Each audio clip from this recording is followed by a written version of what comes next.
मित्रांनो, श्री स्वामी समर्थ। तर मित्रांनो, 2026 मध्ये अंगारिका संकष्टी चतुर्थी योग येत आहे। तर 6 जानेवारी मंगळवार या दिवशी चंद्रोदय 8:53 आहे। तर या दिवशी आपल्याला मंगळवारी अंगारिका चतुर्थीला खूप काही महत्त्व आहे। तर या दिवशी आपल्याला चंद्राला दुधाचा अर्घ्य द्यायचा आहे। कुंकू, हळद, अक्षदा, लाल फुलाने चंद्रोदयाची पूजा करायची आणि आपल्या मनातल्या इच्छा चंद्राला सांगायच्या आहे। याच्याने आपल्या मनातल्या इच्छा लवकरात लवकर पूर्ण होतील। आणि मंगळवारी येणारी अंगारिका चतुर्थी ही 4 महिन्याची चतुर्थी आपली एक चतुर्थी पकडली जाते। तर जे चतुर्थी करत नाही त्यांनी मंगळवारची येणारी या चतुर्थीला नक्की करायची। आणि त्याशिवाय पौष महिन्याची ही चतुर्थी आहे। तर पौष महिन्याच्या चतुर्थीला खूप काही महत्त्व आहे।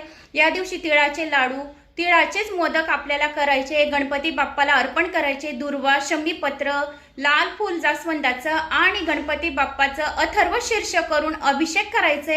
1 ग्लास पाणी घ्यायचं आणि त्या पाण्याजवळच तुम्हाला अथर्व शीर्ष यूट्यूबला लावून द्यायचंय। थोडीशी रक्षा त्या पाण्यात टाकायची आणि ते पाणी आपल्या मुलांना आपण मटक्यात टाकले तरी सुद्धा चालेल।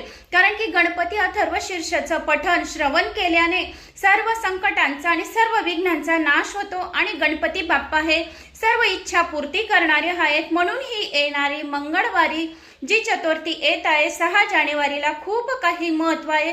तर या दिवशी गणेश सहस्रनामावलीचं पठण करायचं, गणपती अष्टकचं पठण करायचं, जर शक्य असेल तर गणपतीच्या 21 नामांचं पठण करायचं, एक दुर्वा बाप्पाला अर्पण करायची आणि जास्वंदाचं फूल अर्पण करायचं।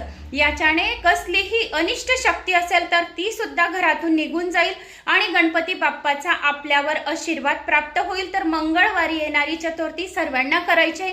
आपण मंगळवारी एक चतुर्थी केली म्हणजे 4 चतुर्थ्या आपल्या मोजल्या जातील या दिवशी। म्हणून आपल्याला जी 4 महिन्यात मंगळवारी चतुर्थी येईल तर 4 महिन्यात आपल्याला 3 चतुर्थ्या या करायच्या आहे, म्हणजे 12 चतुर्थ्या झाल्याची पुण्याची प्राप्ती आपल्याला होईल। म्हणून 6 जानेवारीला सर्वांनी मंगळवारी चतुर्थी उपवास नक्की करायचा या दिवशी। आणि या दिवशी गणेश सहस्रनामावलीचं पठण सुद्धा करायचं।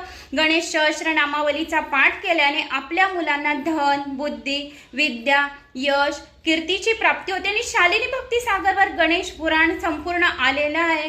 तर ज्यांना शालिनी भक्ती सागरवर गणेश पुराणाचा लाभ करायचा असेल तर सर्च करा गणेश पुराण भाग 1, गणेश पुराण भाग 2।